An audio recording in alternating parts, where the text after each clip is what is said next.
कितना टॉपिक है देखिए। The first topic is accounting for partnership firm fundamental, the second one is called goodwill, and the third change in profit sharing ratio, the fourth one is admission of partnership, and the third one is retirement and death of partner, and the last is called dissolution of partnership form. ठीक है, इसके अंदर में 6 item included किया गया है partnership के अंदर में, जो आपके 12 के बच्चों को पढ़ना है। ठीक है, इसके अंदर में फर्स्ट टॉपिक में हम लोग आते हैं the accounting for fundamental partnership जो है, इसके अंदर हम लोग अगर क्लिक करते हैं तो क्या पढ़ना है ये पढ़ना है। द फर्स्ट टॉपिक इज क्या है इसके अंदर, पार्टनरशिप। पार्टनरशिप क्या है? Partnership is a relation between among person who agreed to share the profit and loss carried by all any of them activity for all। मतलब पार्टनरशिप क्या है? दो लोगों के बीच एक ऐसा रिलेशन है जहां वो लोग प्रॉफिट बांटने के लिए और एक दूसरे के हेल्प के लिए आप लोग एक बिजनेस को करते हैं, that is called partnership. Partner क्या है? What is partner? The partner are the person who have agreed to carry a business and share the profit and loss. ठीक है, मतलब पार्टनर्स वो व्यक्ति हैं जो बिजनेस चलाते हैं और क्या करते हैं, जो प्रॉफिट लॉस को बांटते हैं। यहाँ पर फर्म क्या है? आप लोग से बराबर क्वेश्चन आता है सर, फर्म लिखाते हैं, फर्म क्या है? तो the business is called the firm. जो आप बिजनेस कर रहे हैं पार्टनर मिलके, उस बिजनेस को ही फर्म बोला जाता है। For example gold is like a firm. Gold क्या है? एक फर्म है जहां पर जिसको कुछ लोग मिलकर चला रहे हैं। Clear? The fourth point, Indian partnership, the partnership act 1932। Partnership act 1932 क्या है? इसके अंदर में पार्टनरशिप के बारे में बताया गया है कि कोई भी कानून जो भारत में बना है, हर बिजनेस के संबंध में कोई कानून लगा है, तो पार्टनरशिप के संबंध में भारत में जो कानून लगा हुआ है उसको हम लोग बोलते हैं पार्टनरशिप एक्ट 1932, भारतीय साझेदारी अधिनियम 1932। जब भी कोई भी साझेदारी का परिभाषा अगर आप लोग देते हैं तो इसके पहले आपको ये वर्ड लिखना जरूरी है, भारतीय साझेदारी अधिनियम 1932 के अनुसार। ठीक है, according to the Indian partnership act 1932, ये वर्ड लिखना बहुत ही जरूरी है। Now the second, fifth one is partnership deed. Partnership deed means just like an agreement. Partner के बीच जो एग्रीमेंट होता है, आप लोगों को बताया गया था वो एग्रीमेंट 2 प्रकार का होता है।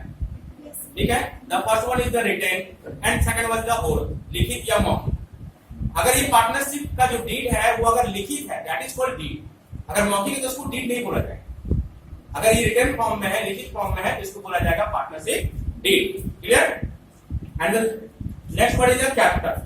ठीक है, कैपिटल क्या है? तो जो भी पार्टनर बिजनेस में पैसा लगाते हैं, इट इज कॉल्ड कैपिटल। ठीक है, अब कैपिटल 2 प्रकार का होता है, the fixed capital and the fluctuation capital. The next point is called fixed capital and fluctuation capital. Fixed capital क्या है? तो फिक्स्ड कैपिटल मीन जो कैपिटल कभी चेंज नहीं होगा, जो बिजनेस में लगा है वो बिजनेस में वही पूंजी रहेगी। ठीक है, बिजनेस में जो प्रॉफिट होगा या लॉस होगा उसको पार्टनर बांट के कर ले जाएंगे, that is called fixed capital. The fluctuation capital mean जो कैपिटल चेंज होता है, मतलब अगर बिजनेस में प्रॉफिट हुआ तो पार्टनर घर ले जाते हैं, उसको वापस बिजनेस में लगे रहने देते हैं, that is called fluctuation capital. The next one is drawing. Partner जो पैसा निकालते हैं, that is called drawing. Profit sharing ratio आपको जिस अनुपात में लाभ हानि बांटते हैं तो क्या बोलते हैं? Profit sharing ratio. अगर कोई डीड है तो जिस रेशियो में डीड में लिखा हुआ है उसी रेशियो में बांटेंगे, और अगर डीड अवेलेबल नहीं है तो फिर उस कंडीशन में क्या करेंगे? इक्वली बांटेंगे। The next addition is past adjustment. Past adjustment मतलब क्या होता है कि कोई गलतियां हमने कर दी है अकाउंट्स बनाते समय, जब हम लोग पीएल का काम कर रहे थे, अकाउंट्स बनाते समय जो गलतियां आपने की है उसको सुधारने की जो अकाउंट हम बनाते हैं, that is called past adjustment. Clear? The next is the guarantee of profit. Guarantee of profit is called जब किसी पार्टनर को एक गारंटी मिलता है कि आपको मिनिमम प्रॉफिट में से इतना भाग मिलेगा, that is called guarantee of profit. मतलब क्या है? जो 12 टॉपिक आपको इस टॉपिक के अंदर में दिया गया, ये 12 टॉपिक इसके बारे में द बेसिक पॉइंट है पार्टनरशिप का, जिसके बारे में आपको पहला चैप्टर के अंदर में, पहला चैप्टर क्या था? फंडामेंटल। फंडामेंटल के अंदर में ये 12 टॉपिक के बारे में आपको जानकारी होना जरूरी है। और अगर ये 12 टॉपिक के बारे में आप जानते हैं तो किसी भी क्वेश्चन को बनाने में आपको कोई प्रॉब्लम नहीं होगी। ठीक है, ये तो इसका बेसिक पॉइंट था। अगर आगे की स्लाइड्स में जाएंगे, it is a book, special book मंगाया गया है।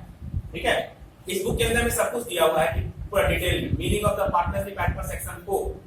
ठीक है, पार्टनरशिप का जो परिभाषा दिया गया है वह धारा 4 के अनुसार दी गई है। क्लियर? ये ध्यान रखना है। सबसे पॉइंट पर आप लोग एक कॉपी पेपर साथ में रखिए, जो इंपॉर्टेंट टॉपिक बोला जा रहा है उसको साइड में डिनोट करते जाए, तो ये थ्योरी क्लास में नहीं लिखा जाएगा। इससे आप लोग को बेटर होगा। आप ले लेना भाई, कॉपी पे नजर आ जाएगा।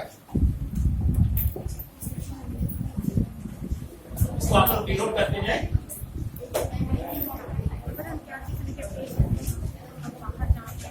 ठीक है, यहाँ पर जब पार्टनरशिप एक्ट की परिभाषा दी गई है वह दी गई है सेक्शन 4, सेक्शन 4 के अंतर्गत दी गई।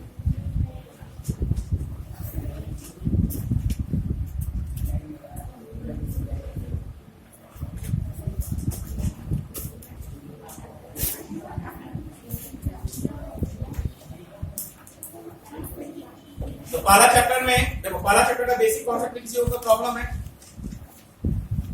पहला चैप्टर का बेसिक कॉन्सेप्ट, ये बेसिक कॉन्सेप्ट कितना आइटम था टोटल? 12 आइटम। ठीक है, 12 आइटम में किसी को कोई प्रॉब्लम है? नहीं है? ठीक है, 12 आइटम अगर आपको लिखना है तो बोलते जा रहे हैं, आप लिख लें।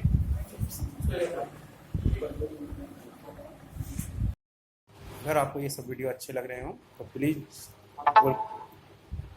प्लीज़ गोल्ड कॉमर्स क्लासेस के वेबसाइट में यूट्यूब चैनल में जाके इसको लाइक करें, सब्सक्राइब करें। और आप चाहते हैं कि आपको फ्यूचर में हमारे वीडियो इसी प्रकार को देखने को मिले, इससे आपको सीख सकें, तो प्लीज़ इसको सब्सक्राइब कर दें। और इसके बाद भी अगर आपको कोई डाउट हो, कुछ भी हो, तो आप हमारे फेसबुक चैनल पर आप जाके गोल्ड कॉमर्स क्लासेस में आप ऐड कर सकते हो। इसके बाद अगर आपको ऑनलाइन क्लासेस की सुविधा चाहिए तो आप जो है मुझसे मेरे कॉन्टैक्ट नंबर पर, जो कि गोल्ड कॉमर्स क्लासेस के फेसबुक आईडी में दी गई है, आप उससे संपर्क कर सकते हैं। Thank you for watching my channel.